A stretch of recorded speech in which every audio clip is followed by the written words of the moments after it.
This video is a little different than my normal ones. So normally when I talk about tools, it's, hey, you don't have this machine, cool, here's a whole bunch of other ways you can do the same thing. Or you're setting up a shop and you don't have a lot of money and you only want what you absolutely need. Well, here's the things you absolutely need. This is not that video. I am also a production commission shop, and that is a lot of my income isn't the videos, it's the furniture I make.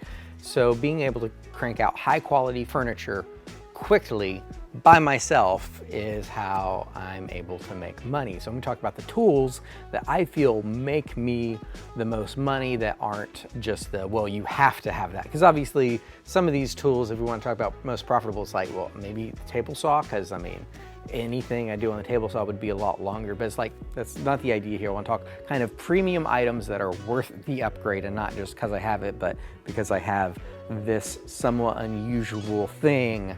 It saves me more time than reasonable alternatives. Anyway, hope that makes sense. Let's just get into it. First up, 11-inch gem sander. I don't have a wide belt sander, kind of like to have one, don't quite have the room or justification for one. I call this dude the poor man's wide belt sander. I do a lot of tables, so I deal with a lot of big flat panels, and this is like perfect for that, because it's just a giant random orbit sander, but yeah, giant, 11 inches, right? For contrast, here's a 6-inch sander.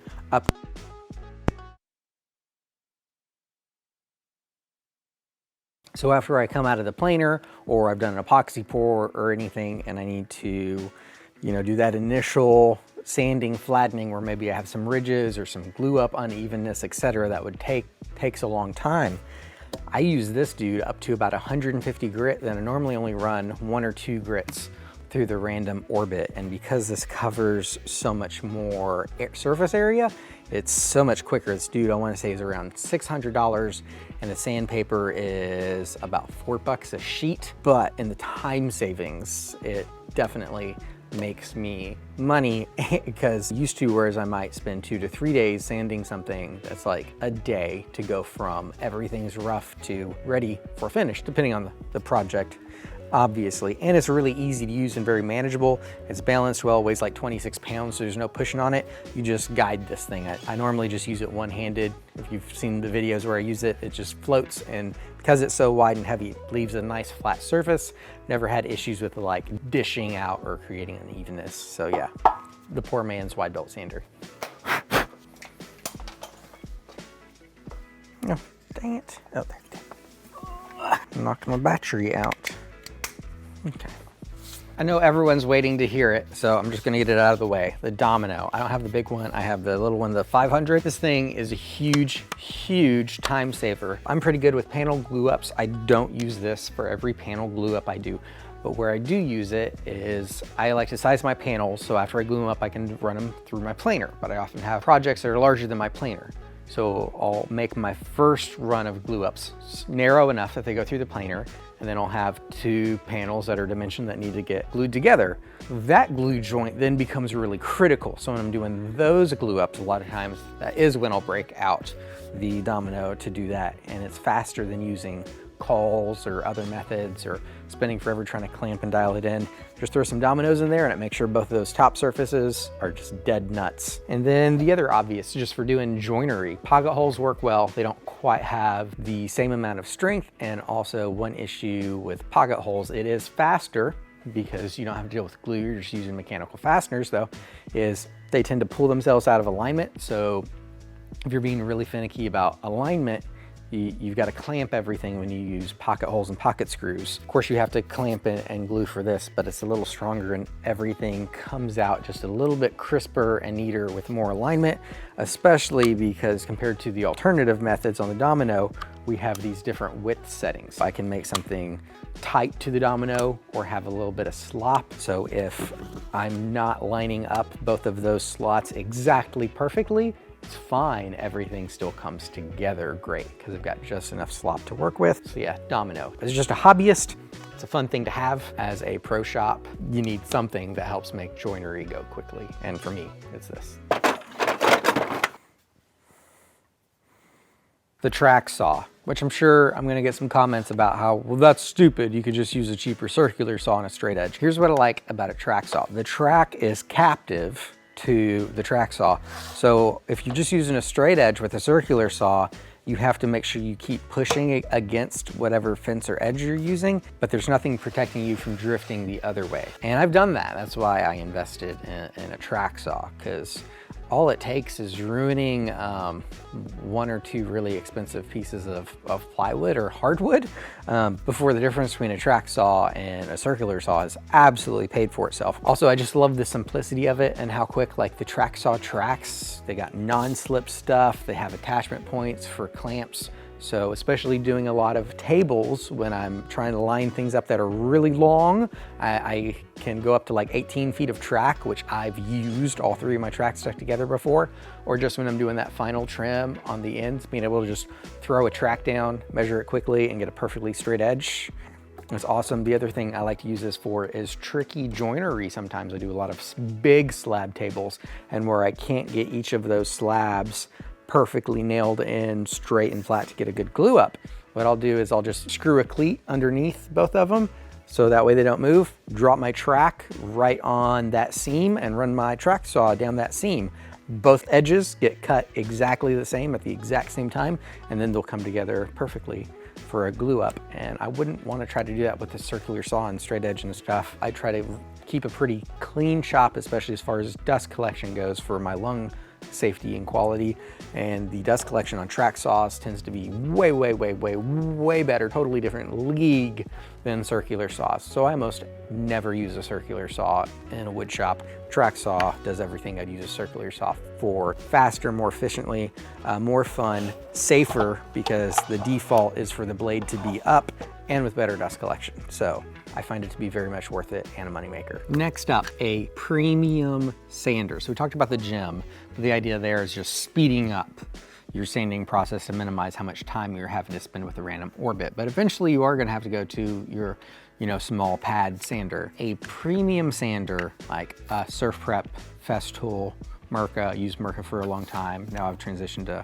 Surf Prep, which I feel is the best value. It really changes the game. You might really wonder, this is a big hump to get over, of like, if I can get a sander for $100, why would I spend $400, $500, $600 on a sander? Why do I need to spend 6 times as much for a tool that does the same job? A premium sander versus just your big box store, big brand name sanders, what you get is far superior dust collection, which is good for, your breathing, but also your sandpaper lasts longer and your sander goes faster the more effectively your sander is able to evacuate the dust. Because imagine, if I've got sandpaper on this and I'm trying to sand this, but all the dust I'm making is just sitting there in between what I'm trying to sand and my sandpaper, I'm just chewing up sandpaper life, resanding dust. So I think that's the biggest reason why premium sanders tend to sand a lot faster with far better results, is mainly just due to the dust collection being able to get all that. Because if the dust isn't sitting there, it also can't gum up on your sandpaper near as easy, which slows down your sanding and ruins your paper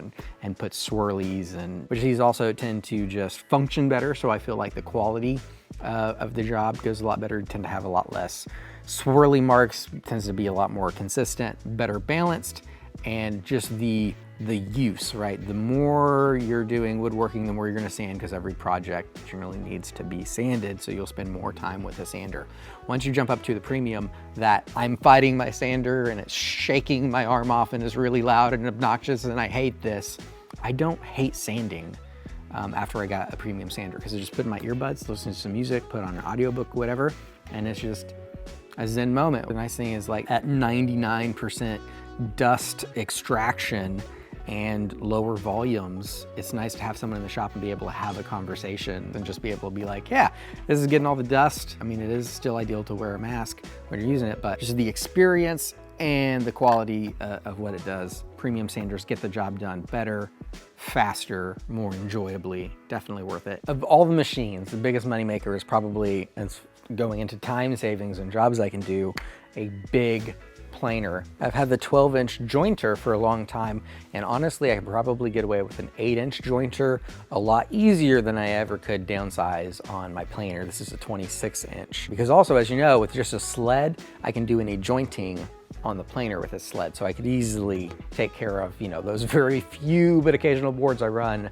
that are between 8 to 12 inches. So a wide jointer is nice, but I feel like as far as actually being more profitable, having this big planer, because I can do less glue ups, right? Right now I'm working on some projects. This is a 25.5-inch panel that I glued together in one shot. And as you can notice, I didn't even bother fully milling all these boards, knowing I'm gonna send this whole panel through my big planer before I get to finish sanding. And then there's a few other pieces lying around that are drying that'll also get added to this. Those are also all sized to go through here. It's way faster to plane a panel flat after it's been glued up than try to sand it flat. And the bigger planer you have, the easier that is. Also, I get commissioned to do a fair bit of epoxy projects, and flattening epoxy is just no fun, but I have a helical head that does a pretty good job with it. So I'm comfortable sending things through here, but then I'm just limited by the width of the project.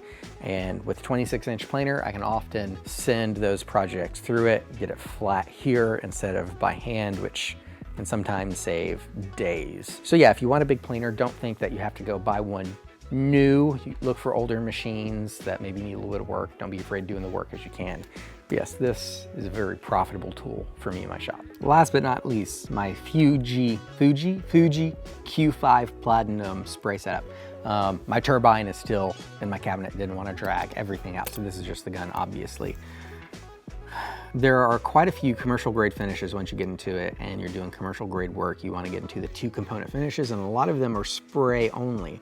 So until you have a good spray setup, you can't even, those finishes aren't even open to you. That's important to me because I do a fair bit of commercial work while I want to use those quality finishes.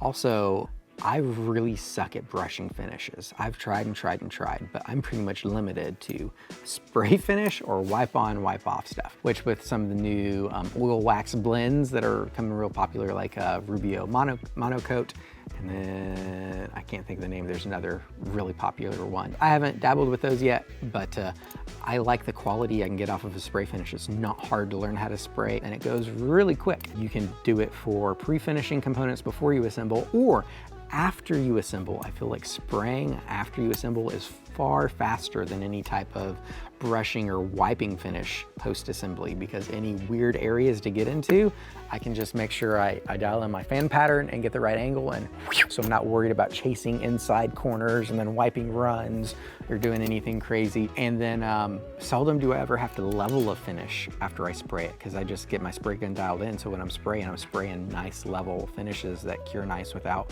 drips and runs and streaks and ridges or anything. So because I struggle with finishing, you know, investing in one of the best spray rigs out there, I feel like I get probably some of the best finish results possible faster than other techniques that I'm not good at. Spray rigs, for me, it's very much been worth the money. Everything I wrote down. I wasn't even planning on talking about this, but I was trying to think if there's anything I was missing, and oscillating tool came up. And here's why. You won't use it every day or every week or maybe even every month, but when you need it, it's often the only really effective tool for the job, and it's a project saver or butt saver in that situation. For that, I'm gonna say that this is a very profitable tool because I seldom use it, but the times I do need it, it's saving me a whole lot of time over the other way of trying to fix a boo-boo or something I've forgotten or make something work. So still just kind of thinking about this one because it puzzles me a little bit. These things, especially for what they cost, have saved me a ton of time and a lot of money. So oscillating tool, throw that in there. And there you go, no like empirical breakdown or super proof, but having made and sold furniture for 6 years, done woodworking for about a decade, and having a really nice professional shop for the last few years, those are the tools I feel like have been most worth the investment and probably saved me the most money over not having them. I hope that makes sense. And you know, if you're blessed to be in that place where you're looking at where best to reinvest in your shop to start, you know, making more money with what you do, highly recommend those tools as being worth the investment if that makes sense for you based on how I explained how I use them. So yeah, and if you're not there yet, I hope you are someday if that's where you want to be, and it is still fun just to kind of oogle at cool tools. If you're the kind of person who likes to like, comment, subscribe, share my videos, thank you very much. That goes a long way, helps me a lot, and I appreciate it. Otherwise, thank you for watching the video. I appreciate you giving me your time to hear what I have to say. Hope you learned something, were inspired, or at least a little entertained. And until next time, make time to make something.